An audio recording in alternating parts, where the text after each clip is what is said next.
Je lis dans Matthieu 1, verset 21. Elle enfantera un fils et tu lui donneras le nom de Jésus. C'est lui qui sauvera son peuple de ses péchés. Alléluia.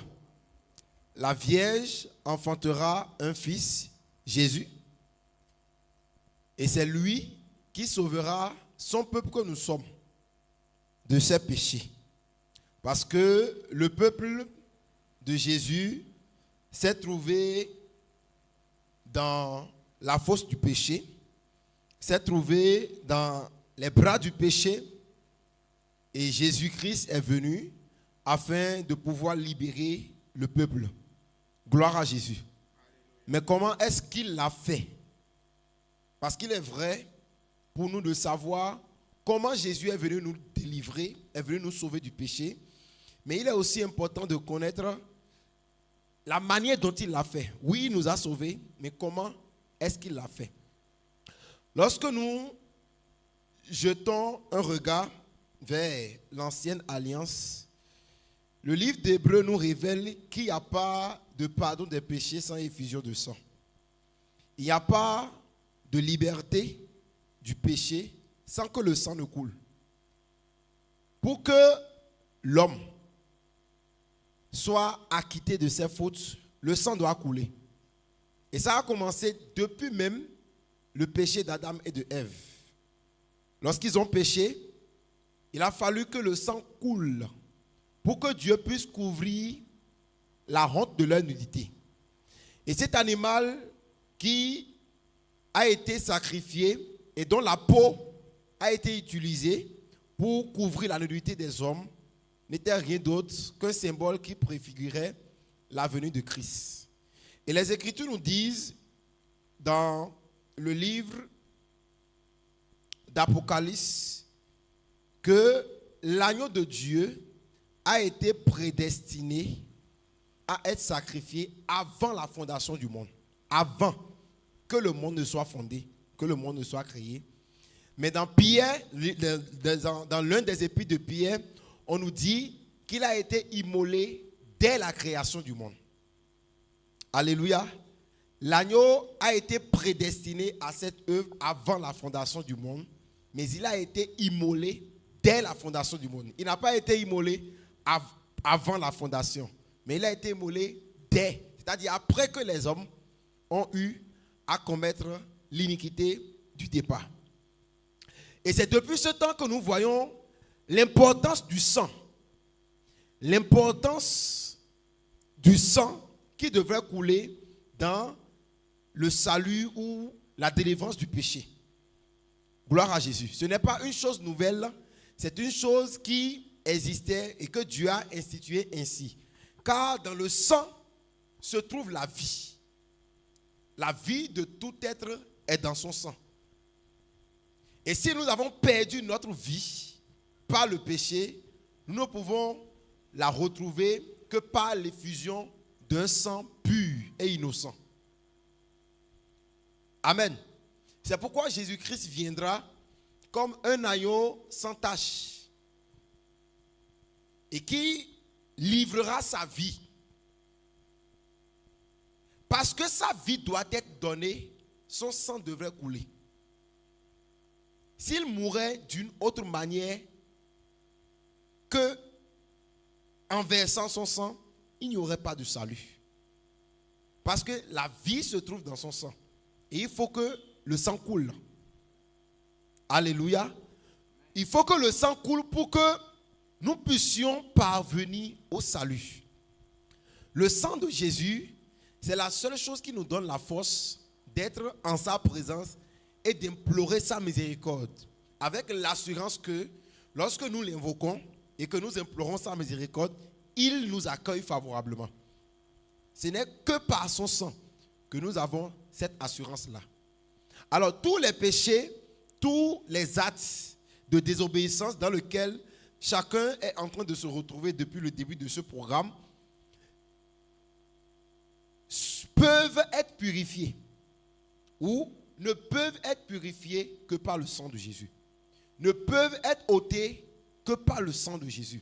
Nous devons avoir cette assurance. Aujourd'hui, on nous a parlé des paroles vaines, des propos insensés qui sortent de notre bouche. Et en venant ce soir, le Seigneur m'a fortement inspiré que nous prions par son sang. Parce que son sang a coulé pour nous. Jésus a coulé son sang. Ce soir, nous allons invoquer le sang de Jésus pour qu'il coule dans notre être tout entier, sur toutes les parties de notre corps. Je vous ai dit la dernière fois que Jésus, dans ses souffrances, a livré tous les membres de son corps. Tous les membres. Si aujourd'hui le sang de Jésus est capable de nous guérir de n'importe quelle que soit la maladie, c'est parce que toutes les parties de son corps ont été touchées durant sa souffrance.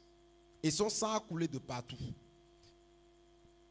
C'est pourquoi ces maîtresses, c'est-à-dire son sang, ont la capacité de nous apporter la guérison. N'importe quelle guérison que ce soit. Qu'elle soit d'abord spirituelle ou physique. Donc il y a une puissance dans le sang de Jésus. C'est pourquoi il fallait que son sang coule. Il y a une puissance dans le sang de Jésus. Et c'est cette puissance qui nous permet de venir avec beaucoup d'assurance. C'est ce sang qui touche notre vie et qui ne nous tâche pas, mais qui nous purifie. Un liquide de couleur rouge qui n'est pas incolore, mais quand ça nous touche, ça nous purifie. Et la Bible nous dit, heureux ceux qui lavent leurs robes dans le sang de l'agneau. Et lorsque nous lavons nos robes dans le sang de l'agneau, nos robes deviennent plus blanches que la neige. Alléluia. Ce soir, le Seigneur va purifier nos lèvres par son sang. Alléluia. Le livre de Hébreux me dit que le sang de Christ opère encore aujourd'hui avec un esprit éternel. C'est-à-dire, ça ne se coagule pas. Le sang de l'homme, après 48 heures, 42 heures, excusez-moi, après 42 heures, il y a des éléments dans le sang de l'homme qui ne tiennent plus debout. Entre les globules rouges, les globules blancs ou le plasma, il y a un de ces éléments qui périme, qui expire après 42 heures de temps. Mais jusqu'aujourd'hui, depuis que Jésus a versé ce sang, rien n'est détruit dedans. Les plasmas du sang de Jésus opèrent encore jusqu'aujourd'hui. Les globules rouges du sang de Jésus opèrent encore jusqu'aujourd'hui. Les plaquettes qui sont contenues dans le sang de Jésus opèrent encore jusqu'aujourd'hui pour te guérir, pour te purifier, pour te guérir même des blessures internes de ton cœur. Le sang de Jésus est puissant. Alléluia. Et il est important pour nous de pouvoir découvrir les réalités, les grandes puissances qui se cachent derrière le sang de Jésus. Amen. Là où le sang de l'homme arrête de fonctionner, le sang de Jésus prend le relais. Et parce que ton sang n'a pas pu parler en ta faveur, parce que ton sang n'a pas pu te justifier depuis tout ce temps, il nous a ramenés dans ce programme pour que son sang parle pour toi. Parce que son sang crie plus que le sang de Abel. Alléluia. C'est le sang qui purifie les pensées.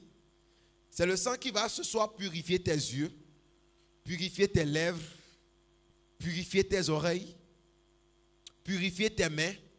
Ce soir, il faut invoquer le sang partout, même sur tes pieds. Partout. Parce qu'il veut faire une œuvre particulière. Il veut te décharger au point où tu te sentiras libre. Tu sentiras que oui, hier, j'ai eu à commettre certaines choses. J'ai eu peut-être à murmurer. Mais après ce moment, tu dois te sentir libéré de ça. Parce que son sang coule. Alléluia. Parce que son sang a coulé. Lorsque cette femme qui perdait du sang depuis 12 ans l'a touché et est entrée en contact avec son sang, elle a été libérée. Ce soir aussi, le Seigneur Jésus-Christ va te libérer. Parce que vous savez, pas les péchés de la langue, de la bouche, spirituellement, d'une manière ou d'une autre, nous sommes vus comme meurtriers. Et le Seigneur peut révéler à plusieurs où ils se voient avec du sang autour de leurs lèvres. Mais on se demande, mais qu'est-ce que j'ai fait? C'est l'une des manifestations des péchés des lèvres et de la bouche. Parce que par notre bouche, nous blessons et nous tuons, sans le savoir. Alléluia. De même nos mains. L'homme de Dieu l'a dit tout à l'heure, que ceux qui pratiquent la fraude, les escroqueries, les surfacturations et tout ça, sans le savoir, leurs mains sont remplies de sang. Mais dans cet état de contrition, dans cet état de repentance et de reconnaissance de notre état, non seulement ça, de reconnaissance aussi de la puissance du sang de Jésus, ce soir, il va opérer. Il va libérer chacun. Et si peut-être hier tu te voyais avec du sang aux pieds, lorsque tu vas songer ce soir, tes pieds seront tellement beaux. Tu n'as pas dit Amen. Parce que tu veux marcher ce soir dans le sang de Jésus. Tu vas dire, Seigneur, je marche dans ton sang. Et pendant que je marche, mes pieds sont purifiés. Père, je plonge mes mains dans ton sang. Seigneur, fais-moi entrer dans la piscine de ton sang. Seigneur, ouvre devant moi la mare de ton sang. Seigneur, je veux me jeter dans le sang. Je veux me jeter dans le sang. Je veux me baigner dans ton sang ce soir. Je veux être baigné dans ton sang ce soir. Seigneur, je veux être baigné. Pendant que nous serons en train de prier, plusieurs verront une grande étendue du sang devant eux. Et seront poussés par une force à se jeter dans cette étendue d'eau. C'est le sang de Jésus. C'est le sang de Jésus. Je peux voir comment le sang de Jésus commence par inonder ce lieu. Commence par inonder ce lieu. Commence par inonder ce lieu. Il dit, celui qui a été lavé des pieds est pur. Celui qui a été lavé des pieds n'a pas besoin d'être lavé encore de la tête ou des mains pour être purifié. C'est ce qu'il a dit à Pierre. Ce soir, tu vas marcher dans son sang.